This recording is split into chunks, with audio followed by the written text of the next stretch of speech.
نحمده ونصلي على رسوله الكريم اما بعد فاعوذ بالله من الشيطان الرجيم بسم الله الرحمن الرحيم رب اشرح لي صدري ويسر لي امري واحلل عقدة من لساني يفقهوا قولي۔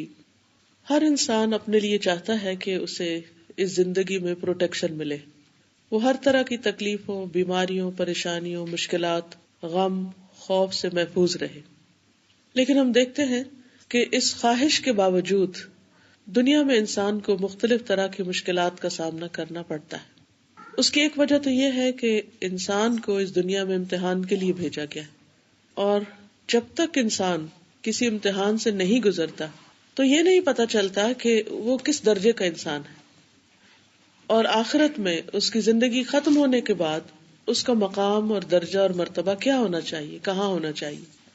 یہ اسی وقت ڈٹرمن ہوگا جب یہ پتا چلے گا کہ وہ مختلف سچویشنز میں کرتا کیا ہے، دکھ، تکلیف، پریشانی کے موقع پر اس کا رویہ کیا ہے، اس کی زبان سے کیا نکلتا ہے، وہ سوچتا کیا ہے، وہ کس طرح بہیو کرتا ہے۔ اگر انسان دکھ اور تکلیف کے موقع پر وہ رویہ اختیار کرے جو اللہ تعالیٰ کو پسند ہے تو گویا انسان کامیاب ہو گیا، لیکن اگر انسان ایسا طریقہ اختیار کرتا ہے جو اللہ تعالیٰ کو ناراض کر دیتا ہے تو یہیں سے اس کی ناکامی کا آغاز ہو جاتا ہے۔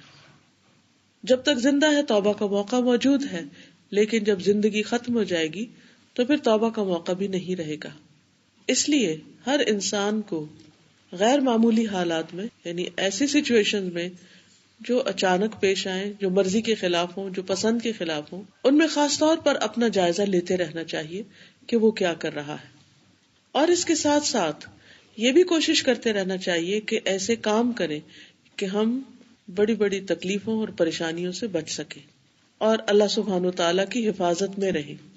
وہ کیا چیز ہے، وہ کون سا طریقہ ہے کہ جس سے ہمیں اللہ تعالیٰ کی عافیت اور حفاظت نصیب ہو سکتی ہے، اور حفاظت اس معنی میں نہیں صرف کہ کوئی تکلیف آئے نہ، اس معنی میں بھی کہ اگر تکلیف آ جائے تو ہمارا ایمان سلامت رہے، ہمارا اخلاق سلامت رہے، ہمارا انجام بہتر رہے۔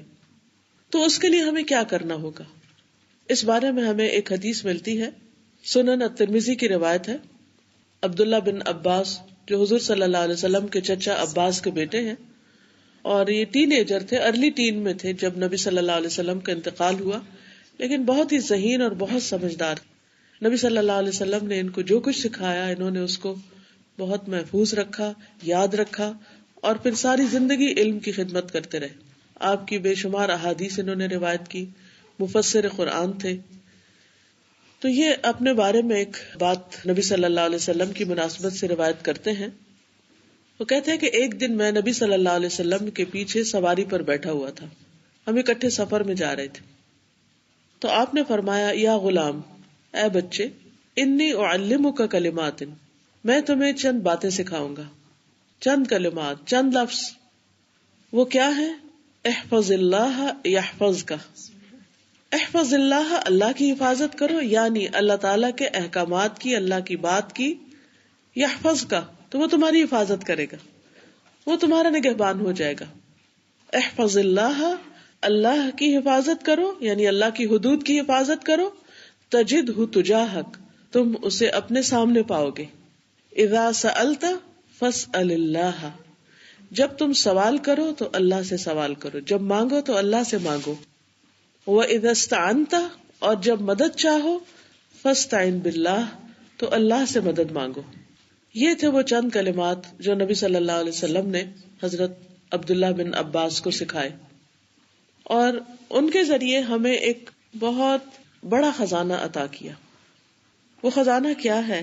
وہ خزانہ ایسا ہے جس کی ہمیں ہر دم ضرورت رہتی ہے کہ ہم اللہ سبحانہ وتعالیٰ کی حفظ و امان میں، نہ صرف یہ کہ ہم خود بلکہ ہم اپنے بچوں کے لیے بھی چاہتے ہیں۔ گھر سے نکلتے ہیں یا تعلیم حاصل کرنے کے لیے کسی دوسرے ملک میں جاتے ہیں، یا شادی بیاہ ہم ان کا کرتے ہیں، یا کسی بھی ایسے موقع پر جب وہ ہماری نگاہوں سے تھوڑی دیر یا زیادہ دیر کے لیے اوجھل ہو رہے ہوں تو ہم ان کو اللہ کی حفظ و امان میں دیتے ہیں کہ اللہ تمہارا نگہبان ہو۔ یہیں سے ہمارے ہاں وہ مشہور لفظ نکلا ہے، اللہ حافظ، کہ اللہ سبحانہ وتعالیٰ تمہاری حفاظت کرے۔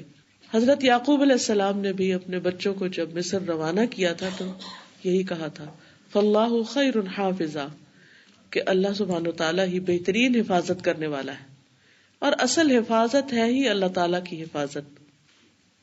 تو دوبارہ دہرائے دیتی ہوں کہ نبی صلی اللہ علیہ وسلم نے ان کو کیا فرمایا، اے لڑکے میں تمہیں چند کلمات کی تعلیم دیتا ہوں، اور وہ یہ ہیں کہ اللہ کی حدود کی حفاظت کرو، اللہ تعالیٰ تمہاری حفاظت کرے گا۔ حدود اللہ کی پاسداری کرو تو اس کو ہر مشکل میں اپنے سامنے پاؤ گے۔ جب تم سوال کرو تو اللہ تعالیٰ سے سوال کرو، جب تم مدد طلب کرو تو صرف اللہ تعالیٰ سے مدد طلب کرو، کیونکہ اصل میں وہی کام آنے والا ہے، وہی مدد کے لائق ہے، اور وہی اس پر قادر ہے کہ وہ تمہاری مدد کرے۔ اب دیکھیے کہ دنیا میں رہتے ہوئے انسان اپنی دنیاوی مفادات کی حفاظت کس کس طرح کرتا ہے۔ مثلاً بہت سے لوگ انشورنس کراتے ہیں، گاڑیوں کی انشورنس کراتے ہیں، لائف انشورنس کراتے ہیں، ہیلتھ انشورنس لیتے ہیں، اور بہت سے اس طرح کے کام کرتے ہیں۔ کیوں کرتے ہیں؟ تاکہ وہ خوف سے آزاد ہو جائیں، اگر ان کو کوئی نقصان پہنچے تو وہ اس سے محفوظ ہو جائیں، اور ان کو مشکل وقت میں کسی تکلیف کا یا ایسی پریشانی کا سامنا نہ کرنا پڑے کہ جس میں وہ بے یار و مددگار رہ جائے، کیونکہ یہ انسان کی ایک کمزوری ہے۔ انسان کو کمزور پیدا کیا گیا ہے کہ وہ اپنے آپ کو کمزور محسوس کرتا ہے، اور اسی وجہ سے اس کو خوف، فکر اور اندیشے لاحق رہتے ہیں۔ اللہ تعالیٰ فرماتے خلق الانسان ضعیفا، انسان کمزور پیدا کیا گیا ہے، وہ ہے کمزور۔ بعض اوقات ہمیں کوئی ایک نعمت ملتی ہے، جسمانی قوت ملتی ہے یا مال ملتا ہے، تو ہم اپنے آپ کو مضبوط محسوس کرنے لگتے ہیں، یا کسی کے پاس کوئی اتھارٹی ہوتی ہے، کوئی حکومت اس کو مل جاتی ہے، تو وہ سمجھتا ہے کہ اس کی کرسی بہت محفوظ ہے یا بہت مضبوط ہے، یا اس کے جان پہچان کے لوگ یا اس کا خاندان اس کے پشت پر ہے، تو ان چیزوں سے وہ اپنی حفاظت محسوس کرتا ہے۔ لیکن حقیقت میں اگر دیکھا جائے تو اللہ سبحانہ و تعالیٰ کے علاوہ جتنے بھی سہارے ہیں وہ سب کمزور ہیں، سارے ہی کمزور ہیں۔ ایٹ ٹائمز انسان سب کچھ ہوتے ہوئے بھی بالکل تنہا رہ جاتا ہے، کوئی بھی اس کے کام نہیں آ سکتا۔ بیماری میں ڈاکٹرز کام نہیں آ پاتے، اسی طرح اچانک کسی مصیبت یا حادثے کے موقع پر بہت سی اور چیزیں انسان جن سے توقع رکھتا ہے کہ مدد کریں گے، مدد نہیں کرتے۔ اسی لیے انسان کبھی خوف اور غم سے نجات پا نہیں سکتا، اور ہر وقت اس کو ایک دھڑکا لگا رہتا ہے کہ پتہ نہیں کیا ہو جائے گا۔ کچھ لوگوں کو ویسے ہی ایک بیماری سی ہوتی ہے کہ وہ ہر وقت ایک خوف کا شکار رہتے ہیں کہ پتہ نہیں یہ چھت نہ گر پڑے، پتہ نہیں زلزلہ نہ آ جائے، پتہ نہیں کوئی حادثہ نہ ہو جائے، گھر سے نہیں نکل پاتے، گاڑی پر نہیں بیٹھ پاتے، کچھ لوگ لفٹ میں نہیں چڑھتے، وہ کہتے ہیں کہ کلاسٹروفوبک ہوتے ہیں، ان کو بند جگہوں سے گھبراہٹ ہوتی ہے، کچھ لوگ بلندی پر نہیں جا سکتے، کچھ لوگ اور کسی پریشانی کا شکار ہوتے ہیں، کوئی چھپکلی سے، چوہے سے، مینڈک سے، کاکروچ سے، چھوٹی چھوٹی چیزوں سے بے پناہ ڈرتے ہیں۔ یہ طبعی ڈر ہے، اس میں کوئی حرج نہیں ہے، ویری نیچرل۔ لیکن پھر بھی انسان کو اس زندگی کو انجوائے کرنے کے لیے اور ایک پروڈکٹیو لائف گزارنے کے لیے ان چیزوں کا چھوٹا موٹا خوف تو ٹھیک ہے، مگر اس درجے کا نہیں ہونا چاہیے کہ وہ انسان کے کام کے یا انسان کی پروڈکٹیو ہونے کے راستے میں رکاوٹ بن جائیں۔ ایسا نہیں ہونا چاہیے کچھ بھی کہ انسان انہی چیزوں کا شکار ہو کر کچھ کرنے کے قابل نہ رہے۔ مثلاً بزنس کرنا چاہتا ہے لیکن اتنے خوف کا شکار ہے کہ میرا تو پیسہ ہی ڈوب جائے گا، اس لیے وہ کوئی قدم نہیں اٹھاتا۔ سفر کرنا ہے اس کو، لیکن اتنے خوف کا شکار ہے کہ نہیں، میں اگر جہاز پہ بیٹھ گیا تو جہاز گر ہی جائے گا، اس لیے سفر کرنا چھوڑ دے۔ یا اور مختلف توہمات کا جب شکار ہو تو انسان قدم نہ اٹھا سکے، آگے نہ بڑھ سکے۔ تو ان چیزوں سے نکلنے کے لیے مضبوط قوت ارادی چاہیے، اور وہ کب آئے گی؟ جب انسان کو یہ یقین ہوگا کہ میرا رب میرے ساتھ ہے، اللہ پر توکل ہوگا، بھروسہ ہوگا، یقین ہوگا، اعتماد ہوگا کہ میرے ساتھ وہ ذات ہے کہ جس کو تھامنے کے بعد پھر انسان کی زندگی میں کوئی کمی نہیں رہتی۔ وہ ایسے سہارے کو تھامتا ہے کہ جو کبھی بھی ختم نہیں ہوگا۔ وَمَن يَكْفُرْ بِالطَّاغُوتِ وَيُؤْمِن بِاللَّهِ فَقَدِ اسْتَمْسَكَ بِالْعُرْوَةِ الْوُثْقَى لَا انفصام لَهَا، وہ ایسے کڑے کو تھام لیتا ہے کہ جس کو ٹوٹنا ہے ہی نہیں، باقی سارے سہارے کچے۔ اور اللہ سبحانہ وتعالیٰ قرآن مجید میں ہمیں بتاتے بھی ہیں کہ اللہ سبحانہ وتعالیٰ کے علاوہ لوگ جس کسی اور کو پکارتے ہیں ان کی مثال ایسی ہے کہ جیسے عنکبوت، کہ وہ ایسا گھر بناتی ہے جو سب سے کمزور گھر ہے. تو اللہ تعالیٰ کے علاوہ جن جن چیزوں کا ہم سہارا لیتے ہیں وہ سارے ہی سہارے کمزور اور کچے ہیں. یہی وجہ ہے کہ جب ہم کمزور سہاروں پر اعتماد کرتے ہیں تو ہم پریشانیوں سے اور اس قسم کے خوف سے نکل ہی نہیں سکتے. تو اس کے لیے کیا ضروری ہے کہ انسان اللہ تعالیٰ کا سہارا لے. لیکن آخر کیا مشکل ہے کہ ہم اللہ سے مانگتے ہوئے ڈرتے ہیں، جھجکتے ہیں، یقین نہیں ہوتا کہ ہماری دعا قبول ہوگی. ہم مشکل میں جب سارے ٹول آزما چکتے ہیں اور سب کام کرنا چھوڑ دیتے ہیں تو پھر اللہ سے مدد مانگتے ہیں. حالانکہ اللہ سبحانہ و تعالیٰ سے مدد تو سب سے پہلے مانگی جانی چاہیے، آغاز وہاں سے ہونا چاہیے. لیکن کیا وجہ ہے، وہ کیا دل کا چور ہے کہ جو ہمیں اللہ تعالیٰ پر پوری طرح یقین اور توکل کرنے نہیں دیتا؟ تو اس کی بنیادی وجہ اپنے ہی گناہ ہے، اپنے ہی قصور ہے، ایمان کی کمزوری ہے، اللہ سبحانہ و تعالیٰ کی معرفت کا نہ ہونا ہے، اس کی پہچان نہیں ہے، اور گناہوں کا ایسا بوجھ ہے، ایسا وزر ہے دل پر کہ جس کی وجہ سے انسان اللہ تعالیٰ کی طرف قدم اٹھانا بھی چاہتا ہے تو اٹھا نہیں پاتا. اور پھر سب سے بڑھ کر یہ کہ شیطان اس کو آگے نہیں جانے دیتا، وہ اس کے دل میں وسوسے ڈالتا ہے، وہ خوف پیدا کرتا ہے اور بار بار اس کے دل میں یہ بات ڈالتا ہے تمہاری دعا نہیں قبول ہونی، مانگ لو ویسے ہونا کچھ نہیں. تو جب اس کے اندر کا یقین ہی نہیں ہوتا، وہ پہلے سے ہی ایک بد اعتمادی کا شکار ہے، اس کے اپنے اندر ہی کنوکشن نہیں، تو پھر اس کی دعا کہاں سے سنی جائے گی، کیسے قبولیت کا درجہ پائے گی؟ تو بہت ضروری ہے کہ ہم اپنے اس خوف کو نکالیں. اور اس خوف کو نکالنے کے لیے کیا ضروری ہے کہ انسان نمبر 1 احفظ اللہ، اللہ کی حدود کی حفاظت کرے. حد الوسع، جن جن چیزوں کا اللہ سبحانہ و تعالیٰ نے ہمیں حکم دیا ہے، جو ہمارے لیے باؤنڈریز رکھی ہیں کہ بس یہاں تک تم جا سکتے، اس سے آگے نہیں جا سکتے، بس ان باؤنڈریز پر رک جائیں، ان کو کراس نہیں کریں، اللہ تعالیٰ کو ناراض نہیں کریں. لیکن ہم سب انسان کمزور ہیں، بعض اوقات ہمیں باؤنڈری نظر ہی نہیں آتی. عام طور پر گرنے کی وجہ کیا ہوتی، ہمیں آگے کی وہ پتہ ہی نہیں چلتا کہ سٹیپ اوپر ہے یا سٹیپ نیچے، تو ہم اچانک پاؤں رکھتے ہیں ایسی جگہ پر کہ جہاں نہیں رکھنا چاہیے، تو ٹھوکر لگ جاتی ہے اور گر پڑتے ہیں.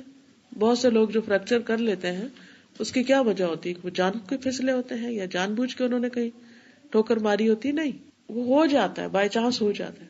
اسی طرح ہم سب سے دن رات غلطیاں ہو جاتی، ہمیں پتا ہوتا ہے یہ ہماری لمٹ ہے، لیکن ہم اس سے آگے نکل جاتے ہیں. چاہے ہماری بولنے کی بات ہو، گفتگو میں بھی ہم، اسی طرح باقی چیزوں میں بھی. تو ہم انسان ہیں، ہم کمزور ہیں، ہم سے غلطیاں ہوں گی، پرشور ہوں گی. تو اس بات کو مان لینا کہ میں خطا کا پتلا ہوں، یہ اللہ تعالیٰ کو پسند ہے. یعنی پہلے تو ہم حفاظت کریں، احتیاط برتیں، نیت رکھیں، ارادہ رکھیں کہ ہم اللہ تعالیٰ کی اطاعت اور مرضی کے مطابق زندگی بسر کریں گے.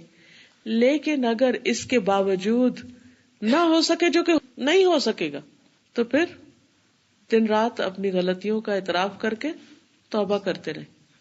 ہاں، توبہ کرتے وقت مایوسی سے بچے، نا امید نہیں ہو، کیونکہ اللہ تعالیٰ کا وعدہ ہے کہ ان اللہ یغفر الذنوب جميعا، کہ اللہ سبحانہ و تعالیٰ سارے گناہ معاف کر سکتا ہے، اس کے لیے کچھ بھی مشکل نہیں. اور جب کبھی شیطان یہ وسوسہ ڈالے کہ تمہاری معافی نہیں ہوگی، تو فوراً وہ واقعہ یاد کیا کرے جس میں 99 قتل کرنے والے کو معاف کر دیا گیا تھا. تو انسان یہی کہے کہ یا رب، تو وہی رب ہے جس نے اس کو معاف کیا تھا، تو مجھے بھی معاف کر دے.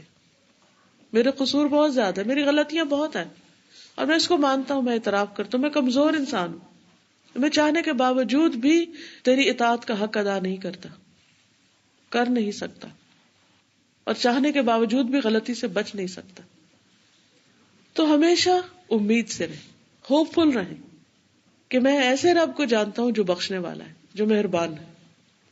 تو اس لیے احفظ اللہ یحفظ کا، تم اللہ کی حدود کی حفاظت کرو، تم ان حدود کو پہچانو، جانو کہ میری لمٹس کیا ہے، ایک بندہ ہونے کی حیثیت سے مجھے کیا کرنا چاہیے، کیا نہیں کرنا چاہیے، پھر ان کی پابندی کرنے کی کوشش کرو. اور اگر پھسل جاؤ تو فوراً اٹھ کھڑے ہو، فوراً ہی توبہ کی طرف آ جاؤ، فوراً ہی رجوع کر لو. تو فائدہ کیا ہوگا یحفظ کا، وہ تیری حفاظت کرتا رہے گا، تیرے دین کی، ایمان کی، زندگی کی، صحت کی، مال و دولت کی، بچوں کی، ہر اس چیز کی جس کے ضائع ہونے کا تمہیں خوف ہے، وہ حفاظت کرے گا. اور جو اللہ کی حفاظت میں ہو اس کو کوئی نقصان نہیں دے سکتا. اور پھر آپ دیکھیے کہ قرآن مجید میں اللہ تعالیٰ کا وعدہ ہے، هذا ما توعدون لكل اواب حفیظ من خشی الرحمن بالغیب وجاء بقلب منیب.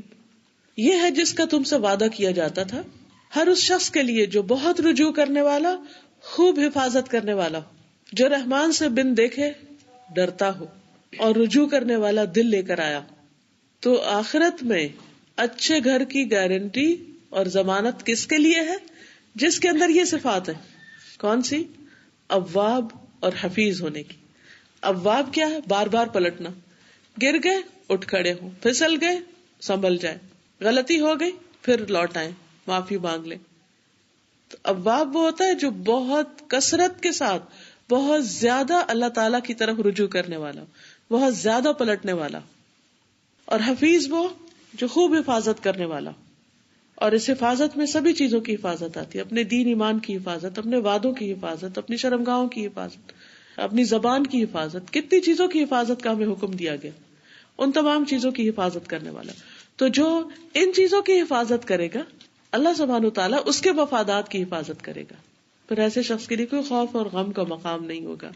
مثلا جن چیزوں کی حفاظت کا حکم دیا گیا ان میں سے ایک نماز ہے. سورۃ المعارج 35 میں اللہ تعالیٰ فرماتے ہیں والذین هم بشہاداتہم قائمون والذین هم علی صلاتہم یحافظون.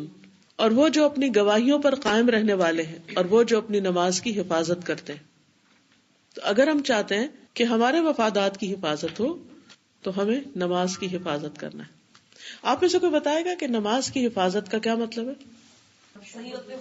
صحیح وقت کے ساتھ ادا کرنا، اور خشوع و خضوع کے ساتھ، اور آرام سے پڑھنا. اور کوئی؟ کیونکہ اللہ تعالیٰ نے گارنٹی دی ہے نا کہ جو اس کی حفاظت کرے گا اللہ تعالیٰ اس کی حفاظت کرے گا. یعنی اگر ہم نماز کی حفاظت کریں گے اللہ تعالیٰ ہماری حفاظت کرے گا، ہمیں کوئی نقصان نہیں ہوگا. ٹھیک ہے.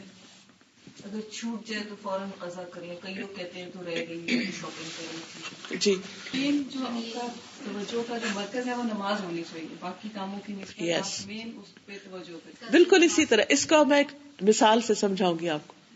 کیا آپ اپنے نیو بورن بیبی کی حفاظت کرتے ہیں؟ بچہ چھوٹا جب پیدا ہوتا ہے وہ اپنے آپ کو خود نہیں سنبھال سکتا، تو ہم کیسے کرتے ہیں؟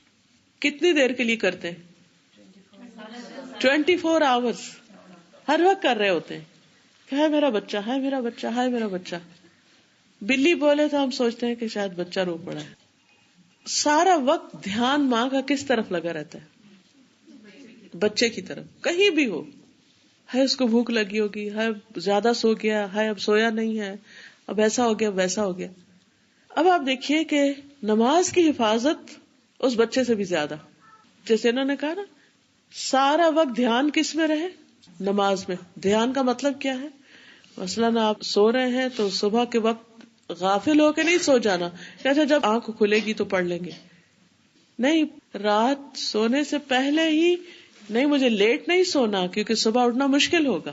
یہ حفاظت میں آ گیا. ظہر کا وقت ہے، کہیں جا رہے ہیں آپ تو آپ کیلکولیٹ کریں گے. جیسے ہوتا نا بچہ کتنے دیر سوئے گا، کب دودھ دینا ہے اس کو، کب اٹھ جائے گا، کب نہلانا ہے، کب کھلانا ہے، کیا کرنا ہے. کسی جگہ پر جانا آپ کو، بس بازار جانا ہے یا کسی سے ملنے کے لیے جانا ہے، تو آپ کیلکولیٹ کریں گے کہ نماز میں اتنا ٹائم ہے اور وہاں جانے میں اتنا وقت لگے گا، اور پھر وہاں سچویشن ایسی ہوگی، وہاں نماز پڑھنے کی کوئی جگہ نہیں ہوگی، اور یہ مشکلات ہو سکتی ہیں. تو اوکے، مجھے آدھا گھنٹہ نماز میں رہ گیا تو اپنا ٹائم آدھا گھنٹہ آگے کر دینا چاہیے، نماز پڑھ کے نکل جانا چاہیے. مثلا یہ ہے حفاظت. تو یہ اوقات کی حفاظت ہوگی. اسی طرح نماز کے لیے جو آداب ہیں طہارت کے اور خشوع و خضوع اور باقی تمام چیزیں، ان کی بھی حفاظت. کہ جب وضو کریں تو اس وقت حفاظت کیا ہوگی؟ چیک کریں گے کہ کونیاں اچھی طرح دھل گئی، ایڑیاں خشک تو نہیں ہے، انگلیوں کے بیچ میں بھی پانی چلا گیا. اور سب سے بڑی بات یہ کہ صحیح طور پر مسح کرنا آتا ہے. باقی کیسے وضو کرتے ہیں کیسے نہیں کرتے، یہ ساری باتیں اچھی طرح مجھے معلوم ہیں، اور پھر وضو میں کیا چیزیں خلل ڈالتی ہیں اور کیا نہیں ڈالتی، ان چیزوں کا کیا مجھے معلوم ہے. تو یہ ساری چیزیں جو ایک نماز کو پرفیکٹ کرتی ہیں، ان چیزوں کا لحاظ رکھنا نماز کی حفاظت کرنے میں. اب آپ دیکھیے نبی صلی اللہ علیہ وسلم نے فرمایا من حافظ علیہا کان لہ عند اللہ عہد ان یدخلہ الجنہ. مسند احمد کی روایت میں آتا ہے جس شخص نے نماز کی حفاظت کی، اس کا دھیان رکھا، اللہ تعالیٰ کا اس کے ساتھ وعدہ ہے کہ وہ اس کو جنت میں داخل کرے گا. اب یہ حفاظت ہوگی نا، ہماری انشورنس مل گئی نا کہ وہ گھر ملنے کی گارنٹی ہے. جب کل وہاں جاؤ گے اللہ تعالیٰ کے بنائے ہوئے گھر کے علاوہ کوئی گھر نہیں ہوگا تو وہ تمہارے لیے تیار ہوگا، تمہارے لیے بغیر کیز کے ہی گھر کھول دیا جائے گا. کیونکہ جنت کی ڈسکرپشن میں آتا ہے نا مفتحت لہم الابواب، کہ جن کے دروازے پہلے سے کھول کے رکھے ہوئے ہوں گے کہ دروازہ کھولنے کی بھی زحمت نہ ہو. لیکن اس کے برعکس جو لوگ نماز کی حفاظت نہیں کرتے، نماز سے غفلت برتتے ہیں، ان کے بارے میں کیا فرمایا گیا؟ قرآن مجید کی آیت یاد ہے آپ کو؟ ارأیت الذی یکذب بالدین فذلک الذی یدع الیتیم ولا یحض علی طعام المسکین فویل للمصلین الذین هم عن صلاتهم ساہون. حافظون کا اپوزٹ کیا؟ ساہون. یہ حفاظت کرنے والے ہیں اور وہ غفلت برتنے والے ہیں. ہر چیز کی فکر ہے، نماز ہی کی فکر نہیں. آپ نے بھی دیکھا ہوگا کہ دو طرح کے لوگ ہوتے ہیں جن سے آپ کا واسطہ پڑتا ہے. ایک وہ ہوتے ہیں کہ جو اپنے سارے اسکیجول نماز کے آس پاس سیٹ کرتے ہیں، شادی ہو، پارٹی ہو، پکنک ہو، سفر ہو، کچھ بھی ہو، اللہ یہ کہ کوئی مجبوری ہو تو پھر وہ تو اللہ تعالیٰ نے سفر میں رخصت دی ہے، جمع کی بھی دی ہے اور کم بھی کر دی ہے. لیکن باقی اوقات میں وہ اپنے ہر چیز کو اس کے مطابق سیٹ کرتے ہیں کہ پہلے نماز اور باقی چیزیں بعد میں. یہ حافظون کی کیٹیگری. اور ساہون کی کیٹیگری کیا ہے کہ جب وہ مل بیٹھ کے پلان کر رہے ہوتے ہیں، پروگرام بنا رہے ہوتے ہیں، تو اس میں ہر چیز کا ذکر آتا ہے لیکن نماز کا ذکر نہیں آتا کہ وہ کہاں پڑھی جائے گی اور کب پڑھی جائے گی اور کیسے پڑھی جائے گی. اس کی فکر نہیں ہوتی، اس کا ہم و غم نہیں ہوتا. تو جو شخص نماز کو ضائع کر دے، اور اس کے ضائع کرنے میں سب سے پہلے تو اس کے وقت کو ضائع کرنا ہے، اور اس کے بعد صحیح طرح رکوع سجدہ نہ کرنا، یہ بھی اس کو ضائع کرنا ہے. کیونکہ آپ پڑھ رہے ہیں لیکن آپ ٹھیک سے نہیں پڑھ رہے تو وہ کام کی نہیں ہے، تو اس کا بھی فائدہ نہیں ہوگا. حدیث میں آتا ہے من حافظ علیہن کن لہ نورا و برہانا و نجاتا یوم القیامہ. جس شخص نے نمازوں کی حفاظت کی وہ اس کے لیے قیامت کے دن نور، دلیل یعنی اس کے ایماندار ہونے کی دلیل، حجت، اور اس کی نجات کا ذریعہ بن جائیں گے. یعنی اس کے ایمان کی پہچان ہوگی کہ ہاں یہ مومن تھا، تو obviously اس کی حفاظت ہو جائے گی. اس کے لیے نور ہوگی، یعنی منافقین کے لیے اندھیرا ہوگا لیکن اس کے لیے نور ہوگا، روشنی ہوگی. اس کے لیے ایک حجت ہوگی، اس کے پاس ایک لائسنس ہوگا اور اس کے لیے کسی قسم کی کوئی رکاوٹ نہیں ہوگی. لیکن اگر وہ نہیں حفاظت کرتا تو قیامت کے دن نماز تو کہیں غائب ہوگی، نہ نور ہے، نہ دلیل ہے، نہ نجات ہے. وہ چیز پاس ہی نہیں جس سے حفاظت ہو. یعنی سیفٹی کے لیے، سیف گارڈ کے لیے جو چیزیں اس کو چاہیے تھی وہ تو ہے ہی نہیں اس کے پاس. اب کوئی بھی آگے بڑھ کے اس کی مدد نہیں کر سکتا. اسی طرح وضو جو نماز کے لیے کی حیثیت رکھتا ہے، اس کے بارے میں بھی آتا ہے. نبی صلی اللہ علیہ وسلم نے فرمایا لا يحافظ على الوضوء الا مؤمن. وضو کی حفاظت تو صرف مومن ہی کرتا ہے. وضو کی حفاظت میں کیا چیز آتی ہے؟ آپ میں سے کوئی بتائے گا؟ وضو کی حفاظت تمام ارکان پوری طرح سے جو فرائض ہیں جو سنتیں ہیں. ٹھیک ہے، ایک تو وضو صحیح طور پہ کرنا کہ کوئی چیز خشک نہ رہے، بغیر بسم اللہ کے نہ ہو. بہت سے لوگ یہ غلطی کرتے ہیں کہ بسم اللہ ہی نہیں پڑھتے، حالانکہ حدیث میں آتا ہے کہ بسم اللہ کے بغیر وضو نہیں ہوتا. اور جی اس بات کا دھیان رکھنا کہ وضو ہے کہ نہیں. وضو کی حفاظت میں کیا ہے کہ انسان کے دھیان میں یہ بات رہے کہ میں باوضو ہوں یا نہیں ہوں. یعنی لاپرواہی نہ برتے کہ اچھا وضو ہے یا نہیں، کا ہوگا ہی نہ، چلو پڑھ لیتے ہیں نماز. تو ایسا نہ کریں. تو وضو کی حفاظت یعنی اس کو یاد رکھنا. تو عبادات میں خاص طور پر نماز کی حفاظت، وضو کی حفاظت کا حکم دیا گیا. پھر اسی طرح زندگی میں کچھ اور چیزوں کی حفاظت کا حکم بھی دیا گیا. مثلا قرآن مجید میں آتا ہے وَاحْفَظُوا أَيْمَانَكُمْ اپنی قسموں کی حفاظت کرو. قسم کی حفاظت. تو اس کے بارے میں کوئی بتائے گا کہ قسم کی حفاظت کیسے ہوتی؟ کیونکہ بات یہ ہو رہی ہے نا کہ جو اللہ کے حدود کی حفاظت کرے گا، جن چیزوں کی حفاظت کا اللہ نے حکم دیا ہے، اگر کوئی شخص ان کی حفاظت کرے گا تو اللہ سبحانہ و تعالیٰ اس شخص کی حفاظت کرے گا. دنیا میں بھی اس کو مشکلات سے بچائے گا اور آخرت میں بھی. قسم کی حفاظت. چھوٹا سا بھی کچھ ہے کہ ہاں میں یہ کروں گی تو یہ نہیں کہ پکا اس کا ارادہ ہو کرنا ہے پھر اس کو. جی، یعنی ایسا نہیں کہ قسم کھائی اور بھلا دی. اگر قسم کھا کے کسی سے وعدہ کیا ہے تو پھر اس کو نبھانا بھی ہے.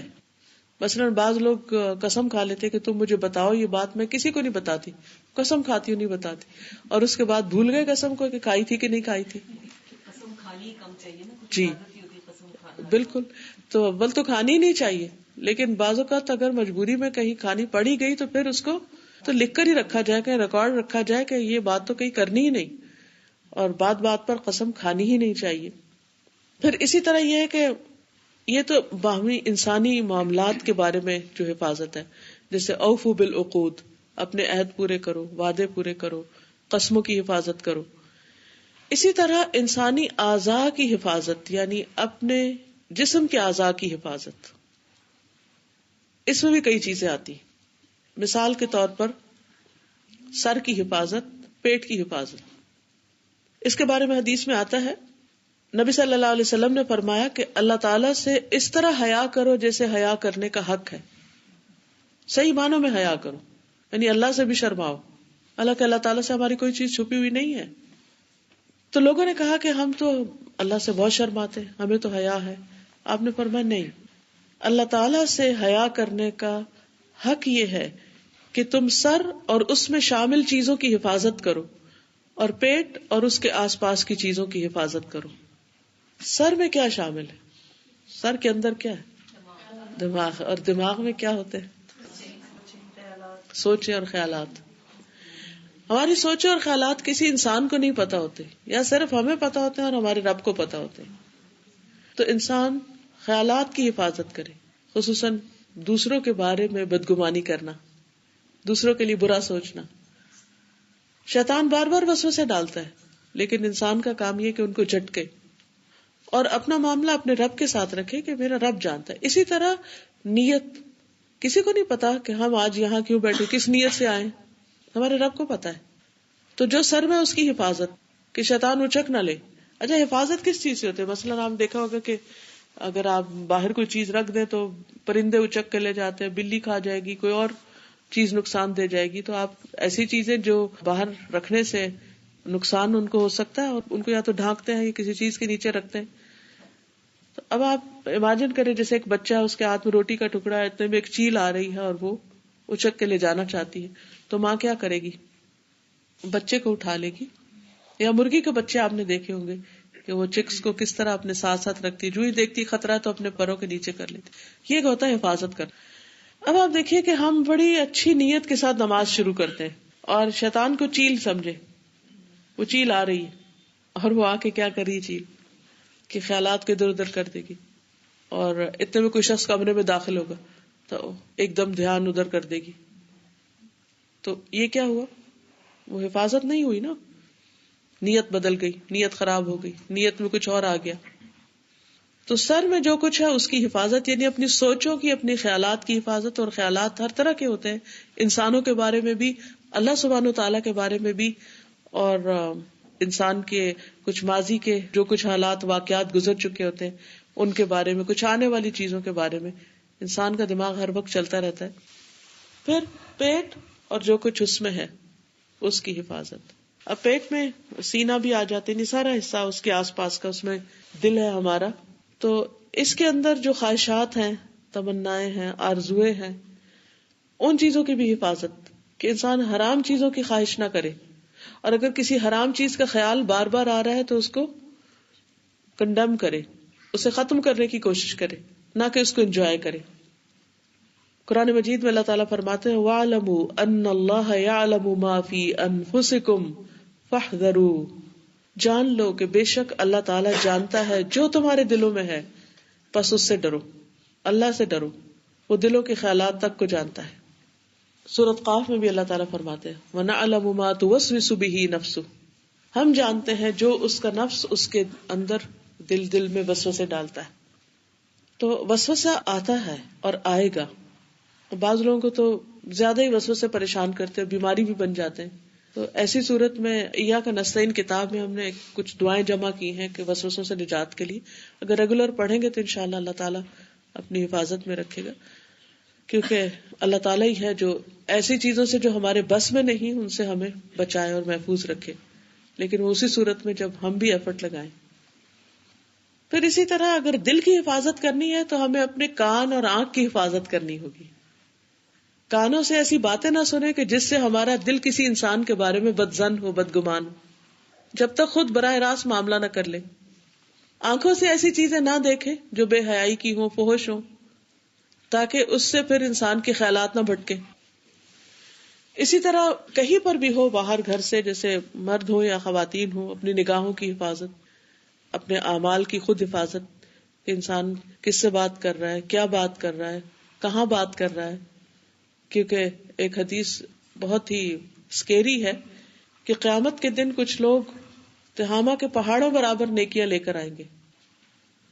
بہت زیادہ قرآن پڑھنے والے اور بہت بظاہر نیک لوگ، لمبے لمبے قیام کرنے والے اور روزے رکھنے والے، جن کو لوگ بہت ہی نیک، متقی، پرہیزگار شمار کرتے ہوں. یہ حدیث کا مفہوم بتا رہی. لیکن ان کی وہ ساری نیکیاں قیامت کے دن صاف ہو جائیں گی، کچھ بھی ان کے ہاتھ میں نہیں ہوگا، کیونکہ وہ چھپ کے لوگوں سے الگ ہو کے تنہائی میں ایسے کام کرتے تھے جن کو اللہ نے حرام قرار دیا تھا. تو نیکی صرف وہ نہیں ہے کہ جو صرف ظاہری ہے، کہ ہم ظاہر میں لوگوں کے سامنے بہت شریف اور بھلے مانس بنے ہوئے ہوں، بہت نیک، متقی، پرہیزگار ہوں، اور جب لوگ ہمیں دیکھتے نہ ہوں، الگ ہوں، تو پھر ایسے کام کریں کہ جو اللہ تعالیٰ دیکھ رہا ہو، یعنی اللہ سے نہ ڈرے. بیسیکلی اس میں کانسیپٹ کیا ہے کہ وہ لوگ جو لوگوں کے سامنے تو نیک ہیں، لوگوں کی نظروں میں تو نیک ہیں، لیکن اللہ کی نظر میں نیک نہیں ہے. لوگوں سے ڈرتے ہیں، اللہ سے نہیں ڈرتے. لوگوں سے حیا کر کے پھر بھی غلط کام نہیں کرتے، لیکن اللہ سے کوئی حیا نہیں اور غلط کام کیے چلے جاتے ہیں.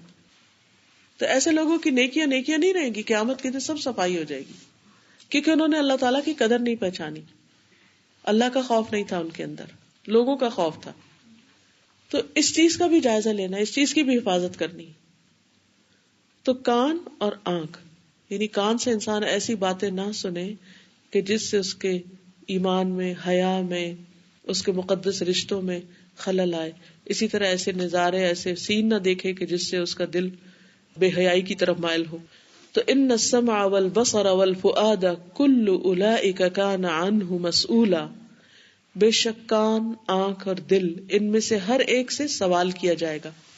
ہر ایک سے الگ الگ پوچھا جائے گا، کیا سنتے تھے، کیا دیکھتے تھے، ٹیلی فون پہ کیا باتیں کرتے تھے، اور تنہائی میں چھپ کے لوگوں سے کیا باتیں کرتے تھے. کسی کی غیبت ہو یا کسی کے بارے میں کوئی غلط منصوبہ بندی یا کسی کو نقصان پہنچانے کے منصوبے یا کسی بھی قسم کی غلط باتیں. اور پھر پیٹ کی حفاظت میں پیٹ کو حرام کھانے سے بچانا. اور اسی طرح نبی صلی اللہ علیہ وسلم نے فرمایا، جس شخص نے اپنے جبڑوں کے درمیان کی چیز یعنی زبان کی حفاظت کی اور اپنے ٹانگوں کے درمیان کی چیز یعنی شرمگاہ کی حفاظت کی، وہ جنت میں جائے گا. تو اس کے لیے بھی گارنٹی ہو گئی کہ اگر تم ان اعضاء کی حفاظت کرو گے تو تمہارے لیے جنت کا وعدہ ہے. پھر اسی طرح اللہ تعالیٰ نے واضح طور پر مومن مردوں سے کہا، وَقُلْ لِلْمُؤْمِنِينَ يَغُضُّوا مِنْ أَبْصَارِهِمْ وَيَحْفَظُوا فُرُوجَهُمْ. آپ مومن مردوں سے کہہ دیجئے کہ اپنی نگاہوں کی حفاظت کریں اور اپنی شرمگاہوں کی حفاظت کریں.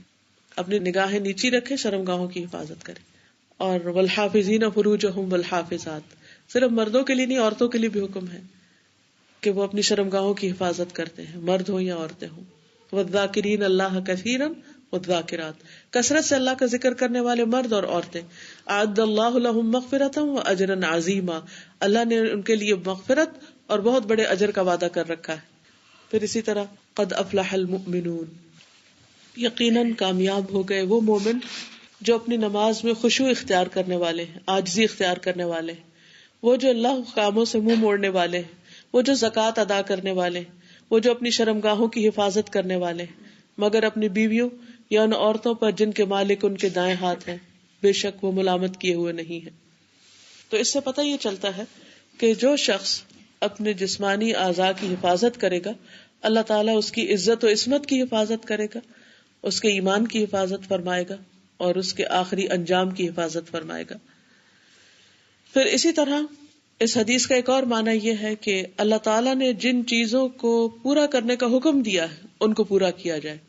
مثلا اللہ تعالیٰ فرماتے ہیں اوفو بعہدی اوفی بعہدکم، تم میرے سے کیا ہوا وعدہ پورا کرو تو میں تم سے اپنا کیا ہوا وعدہ پورا کروں گا.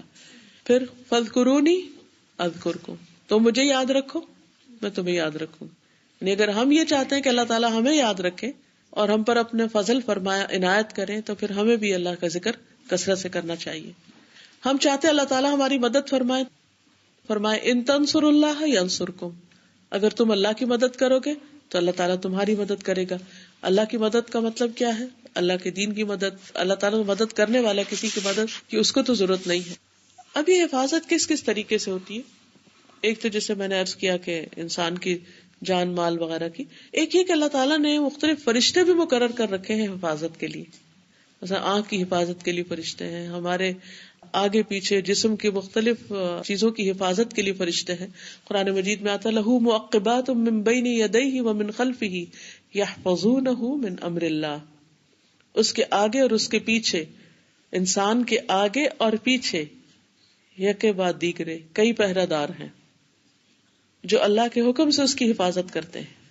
یعنی اللہ تعالیٰ نے ہمیں ایسے ہی نہیں چھوڑ رکھا. رات کو جب ہم سو رہے ہوتے ہیں تو ہم تو بالکل بے خبر ہوتے ہیں، ہمیں تو نہیں پتا ہوتا کیا ہو رہا ہے آس پاس. کمرے میں بازو کا چھپکلی بھی ہوتی ہے، کہیں کاکروچ بھی ہوتا ہے، کہیں کچھ اور چیزیں بھی ہوتی ہیں، بازو کا مچھر آ جاتے ہیں، ہمیں تو نہیں پتا ہوتا یہ کون سا مچھر ہے، ڈینگی والا یا کوئی اور ہے. تو ان سب چیزوں سے کون بچاتا ہے ہمیں؟ اللہ تعالیٰ ہی محفوظ رکھتے ہیں. حضرت علی کہتے ہیں بلا شبہ ہر آدمی کے ساتھ 2 فرشتے ہوتے ہیں جو ہر اس چیز یعنی آفت وغیرہ سے اس کی حفاظت کرتے ہیں جو اس کے مقدر میں نہیں ہوتی، اور جب تقدیر آڑے آتی ہے تو اس بندے اور تقدیر کو آمنے سامنے چھوڑ کر خود الگ ہو جاتے ہیں، ورنہ وہ ہر وقت اس کے ساتھ حفاظت کے لیے رہتے ہیں. مجاہد کہتے ہیں کہ ہر شخص کے ساتھ ایک فرشتہ ہوتا ہے جو اس کی نیند اور بیداری کی ہر 2 حالتوں میں جنوں، انسانوں، کیڑے مکوڑوں سے اس کی حفاظت کرتا ہے. بس جو چیز بھی اس کے قریب آتی ہے وہ فرشتہ اس کو مخاطب کر کے کہتا ہے دور ہو جاؤ، یعنی فرشتہ اس سے ہٹاتا رہتا ہے سوائے اس چیز کے جس پر اللہ کا حکم ہوتا ہے تو وہ اس کو لاحق ہو جاتی. یعنی اللہ تعالیٰ جس جگہ انسان کو ٹیسٹ میں ڈالنا چاہے بس وہاں اس کو ٹیسٹ کر لیتا ہے، باقی جگہوں پر نہیں. ابن عمر سے مروی ہے نبی صلی اللہ علیہ وسلم صبح اور شام ان کلمات کو پڑھنا نہیں چھوڑتے تھے.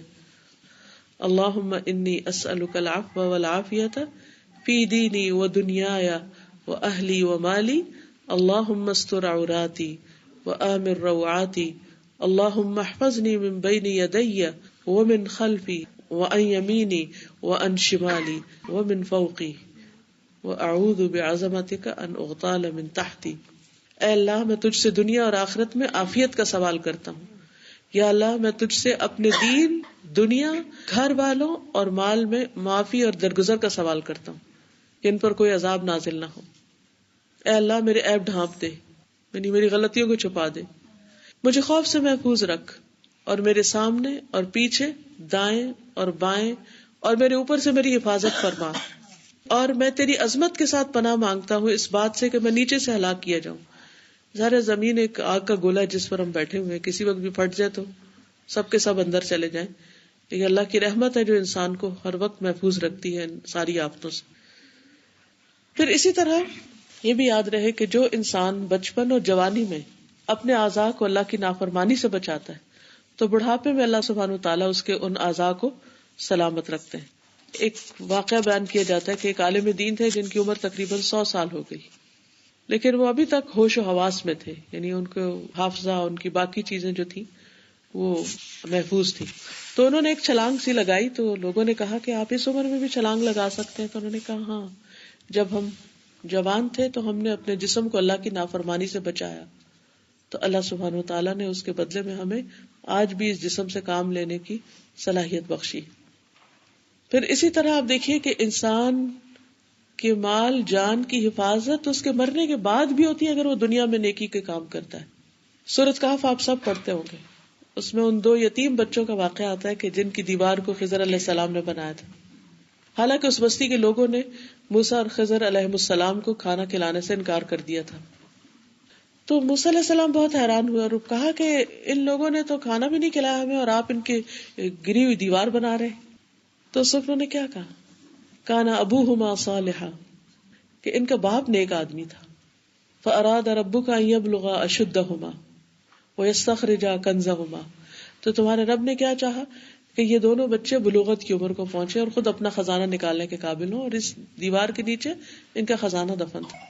تو کہاں موسیٰ علیہ السلام نے ایسا جواب دیا جو اللہ تعالیٰ کو پسند نہیں آیا؟ کہاں انہوں نے مزید سیکھنے کی خواہش ظاہر کی؟ کہاں خضر علیہ السلام آئے؟ کہاں وہ دونوں کشتی پر بیٹھ کر گئے؟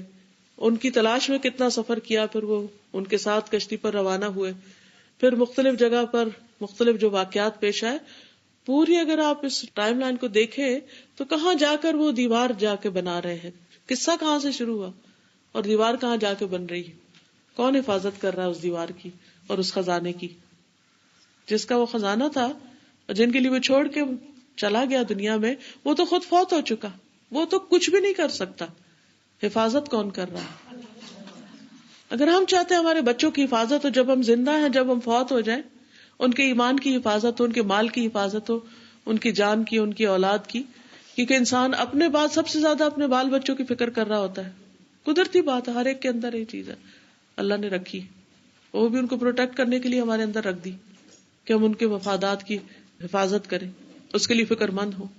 دنیا کے اسپتالوں میں کتنے ہی بچے بیمار ہوں گے، لیکن ہمیں کبھی خیال آیا کہ ہم ان کے لیے دعا کریں؟ اگر ایک دن ہمارے بچے کے سر میں درد ہو جائے تو ہمارا کیا حال ہوتا ہے؟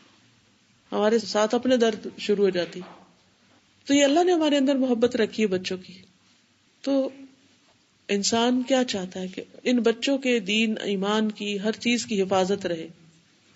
اس کے لیے ایک تو ہم یہ کرتے ہیں کہ دنیا میں ہم مختلف طریقے اختیار کرتے رہتے ہیں کہ ان کو فائنینشلی پروٹیکٹ کریں، ان کو فزیکلی اسٹرانگ بنائیں، ان کو اپنے پاؤں پہ کھڑا کریں. ٹھیک ہے، یہ سب کچھ کرنا چاہیے اپنے طور پر جو انسان کر سکتا ہے، لیکن ہم کب تک ان کی حفاظت کریں گے، خصوصاً اگر بچے چھوٹے اور والدین فوت ہو جائیں.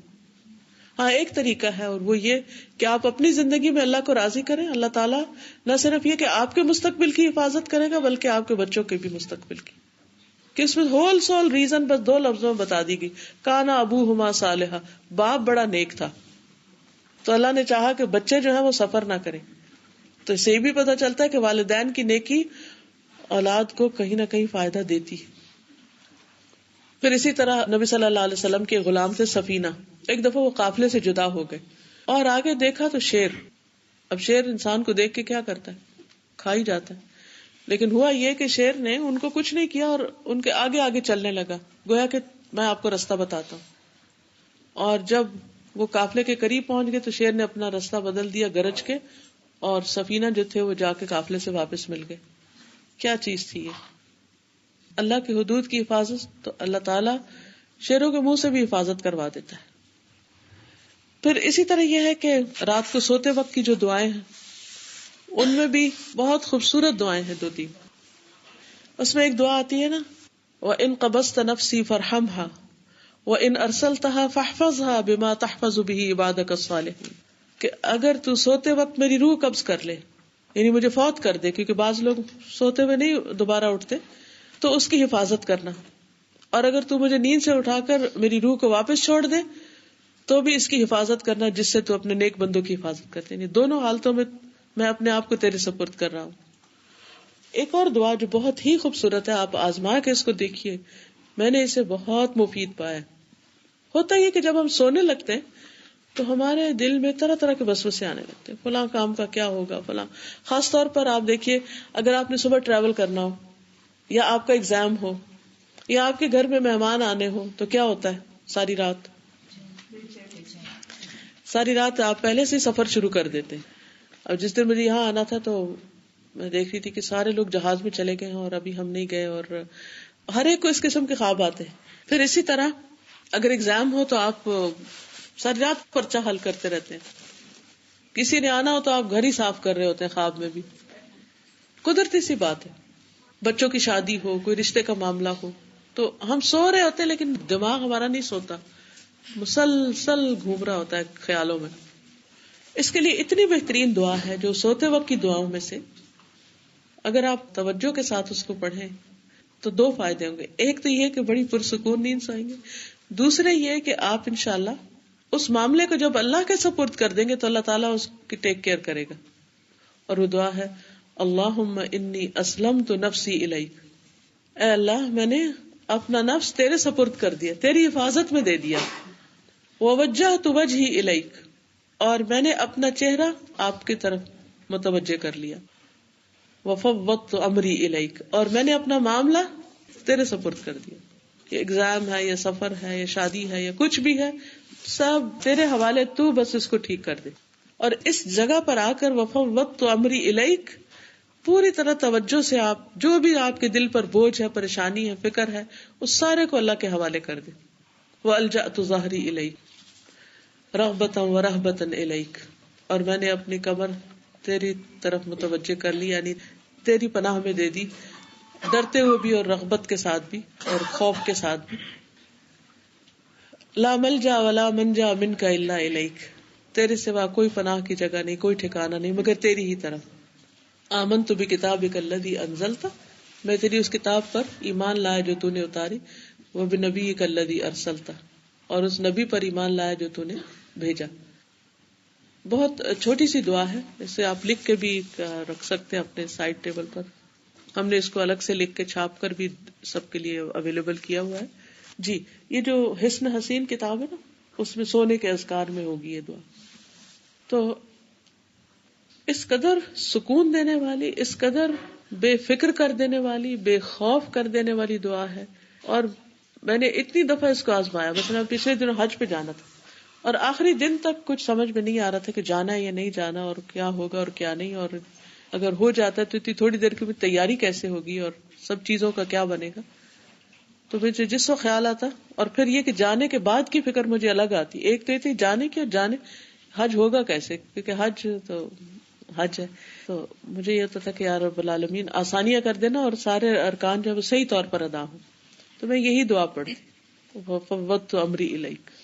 مجھے نہیں پتا, میرے بس میں کچھ نہیں, سارا معاملہ تیرے حوالے, تو کر سکتا, میں نہیں کر سکتی. تو اس سے ہونا تو وہ ہے جو اللہ کو منظور ہو, لیکن وہ جو ایک سکون کی کیفیت ہے وہ بے بہا ہو جاتی. یعنی ایسی خوشی, ایسا اطمینان, ایسی راحت کہ جس کا انسان تصور ہی نہیں کر سکتا. لگتا اب نہ کوئی خوف ہے, نہ کوئی غم ہے, نہ کوئی فکر ہے, نہ پریشانی. ہمارے ہاتھ میں کیا ہے, ہم کیا کر سکتے ہیں؟ ہم پریشان بھی ہوں, ہم بھاگ دوڑ بھی کریں, ہم سوئیں بھی نہ, ہم جاگ کے سب کچھ کرتے, نہیں, کچھ نہیں ہو سکتا. اپنے حد تک کوشش کر لی, اپنی ایفرٹ جو ہم لگا سکتے لگا دی, باقی اللہ کے حوالے. اسی طرح کوئی بھی چیز اگر آپ سمجھتے بزنس کا معاملہ ہے یا بچوں کا ہے یا ان کے گھر کا ہے یا ان کے بچوں کی ولادت کا یا کچھ بھی, جو چیز بادر کر رہی ہے اس کو اللہ کے حوالے کر دیں. اور پھر یہ دعا حضرت عمر رضی اللہ تعالیٰ عنہ سے روایت ہے کہ نبی صلی اللہ علیہ وسلم نے ان کو یہ کلمات پڑھنے کی تاکید کی تھی. اللہم احفظنی بالاسلام قائما واحفظنی بالاسلام قاعدا واحفظنی بالاسلام راقدا ولا تطع فی عدوا ولا حاسدا. اے اللہ میرے قیام میں اسلام کے ساتھ میری حفاظت کر, یعنی جب میں کھڑا ہوں تو تب بھی میں ایک مسلمان کی حیثیت سے کھڑا ہوں, اور اس کی حفاظت کر. میرے بیٹھے میں بھی اسلام کے ساتھ میری حفاظت کر, اور میرے سونے میں بھی اسلام کے ساتھ میری حفاظت کر, اور میرے متعلق کسی دشمن اور حاسد کی بات نہ ماننا. میں نے اگر وہ میرے خلاف کوئی بد دعا کرتا ہے یا میرے بارے میں کوئی پلاٹنگ کرتا ہے تو اس کی بات نہ سننا. تو بہرحال خلاصہ آج کی ساری گفتگو کا یہی ہے کہ انسان اگر اللہ تعالیٰ کی حدود کی حفاظت کرتا ہے اور اللہ تعالیٰ کی مدد لیتا ہے اور اللہ سے کیے ہوئے وعدوں کو پورا کرتا ہے, اللہ کا ذکر کرتا ہے, اللہ تعالیٰ کی طرف رغبت کرتا ہے, تو اللہ تعالیٰ اس کو تنہا نہیں چھوڑتا. تو اللہ تعالیٰ سے دعا ہے کہ اللہ تعالیٰ آپ سب کے, ہماری دین کی, ایمان کی, مستقبل کی, جان مال اولاد ہر چیز کی حفاظت فرمائے, اور ہمیں اپنے دین کی حفاظت اور اپنے نیک اعمال کی حفاظت کی توفیق عطا فرمائے. وآخر دعوانا ان الحمد للہ رب العالمین.